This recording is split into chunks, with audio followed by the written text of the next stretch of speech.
বন্ধুরা, আশা করি আপনারা সবাই ভালো আছেন। আরএসএস ডিজিটাল কমিউনিকেশনের পক্ষ থেকে আমি রিপন আজকের এই ভিডিওতে আপনাদের স্বাগতম জানাচ্ছি। গত ভিডিওতে আমরা ভেলুকাপ ফর্মুলার বেসিক পার্ট দেখেছিলাম। এক্সেলে ভেলুকাপ ফর্মুলাকে আরও একটু অ্যাডভান্স লেভেলে কিভাবে ব্যবহার করা যায় সেটা নিয়ে আজকের ভিডিওতে কথা বলবো।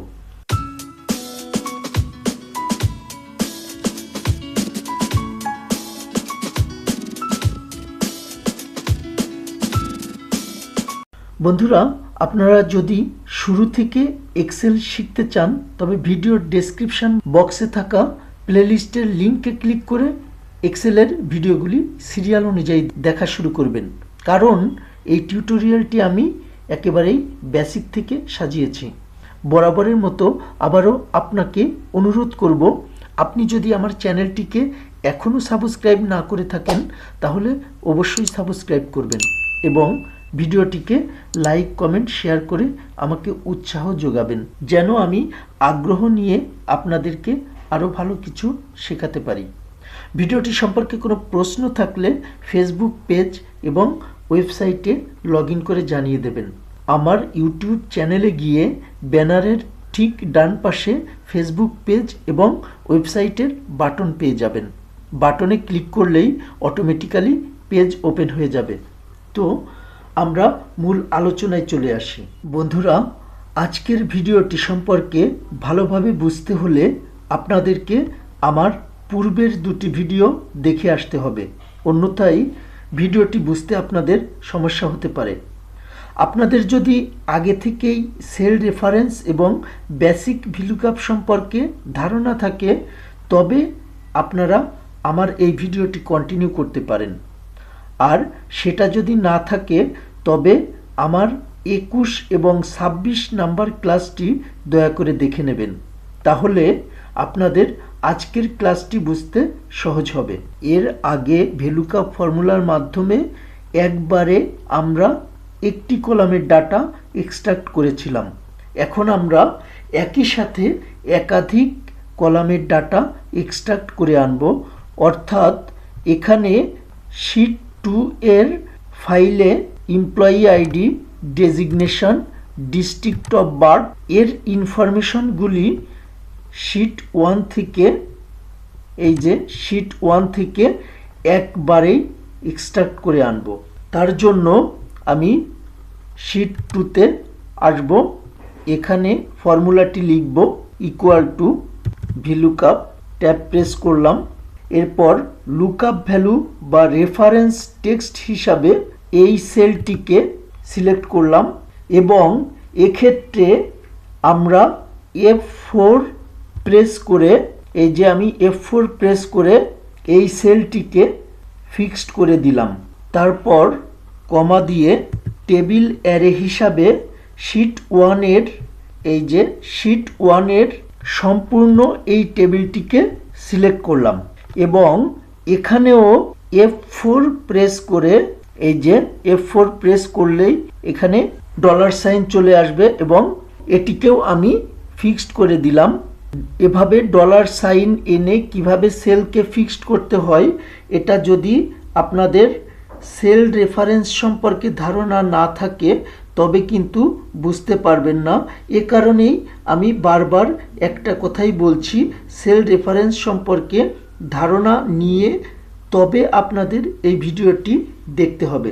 তো তারপর কলাম ইন্ডেক্স নাম্বার, মনে রাখবেন এখানে সব থেকে গুরুত্বপূর্ণ বিষয়টি হচ্ছে কলাম ইন্ডেক্স নাম্বার। যেহেতু এখানে column number column 2, column 3, column 4 dynamically পরিবর্তন হবে, সেহেতু আমরা এখানে কমা দিয়ে কলাম ফর্মুলাটিকে কল করব। কলাম ফর্মুলাটিকে সিলেক্ট করে ট্যাব প্রেস করলাম।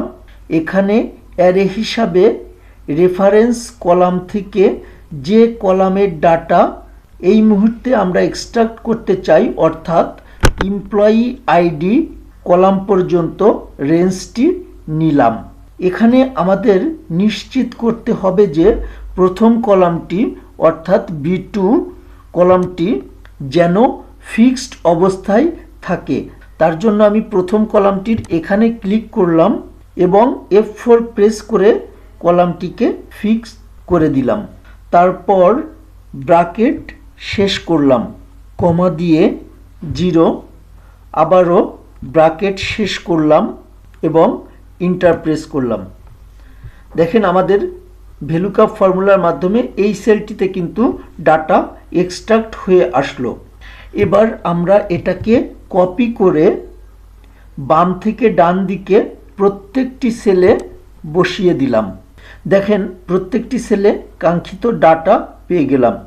এখন আমরা এই ফর্মুলাটিকে কপি করে যদি নিচের দিকে পেস্ট করে দেই তবে কিন্তু একই ডাটা এক্সট্রাক্ট হচ্ছে, তার মানে কোনো ধরনের ডাটা কিন্তু আমার পরিবর্তন হচ্ছে না।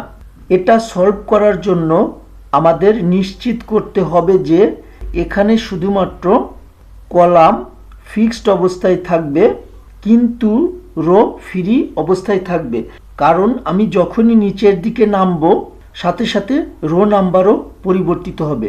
সুতরাং রোকে ফ্রি অবস্থায় রাখতে হবে।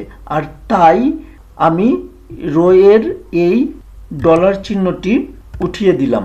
আমাদের কাজটি এখন শেষ হয়ে গেল। এখন যদি আমরা এখানে কপি করে প্রত্যেকটি ঘরে বসিয়ে দেই, দেখেন আমাদের কিন্তু এমপ্লয়ি আইডি পরিবর্তিত হয়ে গেল। তো আমি এগুলিকে উঠিয়ে দিলাম। একবারেই আমি আপনাদেরকে দেখাচ্ছি। এখানে কপি করে আমি প্রথমে ডান দিকে ফিল হ্যান্ডেল করব, একই রকম থেকে গেল, এবং এভাবে পুরো রোটিকে সিলেক্ট করে এখানে যদি আমি নিচের দিকে ফিল হ্যান্ডেল করি তাহলে দেখেন আমাদের প্রত্যেকটি সেলের ইনফরমেশন এক্সট্রাক্ট হয়ে এসেছে। এখন আমরা একটু মিলিয়ে দেখি। এখানে দেখেন ফারুক 103 ইঞ্জিনিয়ার ঢাকা, আবার শিট 1এও ফারুক 103 ইঞ্জিনিয়ার ঢাকা, আবার এই যে সাদেকুর রহমান 108 টিম লিডার চুয়াডাঙ্গা, এই শিটেও দেখেন সাদেকুর 108 টিম লিডার চুয়াডাঙ্গা। আবার যদি আমরা দেখি এই যে ফোরকান 116 টেকনিশিয়ান বরিশাল, শিট 1-এ ফোরকান 116 টেকনিশিয়ান বরিশাল। এভাবে ভ্যালুকাপ ফর্মুলার মাধ্যমে একবারেই আমরা একটি ফাইলের সকল ডাটাকে এক্সট্রাক্ট করতে পারি। আশা করি আপনারা সম্পূর্ণ ভিডিওটি মনোযোগ সহকারে দেখেছেন এবং বুঝতে পেরেছেন ভ্যালুকাপ ফর্মুলার সাহায্যে কিভাবে আমরা ভিন্ন দুটি ফাইল থেকে ডাটাকে একবারেই এক্সট্রাক্ট করতে পারি। তারপরও আপনাদের কোথাও যদি বুঝতে সমস্যা হয় অবশ্যই আমাকে জানাবেন। তো বন্ধুরা, আজকের ভিডিওটি এখানেই শেষ করছি। সামনের ভিডিওতে ভ্যালুকাপের আরও একটি অ্যাডভান্স ব্যবহার নিয়ে আপনাদের সাথে কথা হবে। সে পর্যন্ত আপনারা সবাই ভালো থাকবেন। ধন্যবাদ সবাইকে।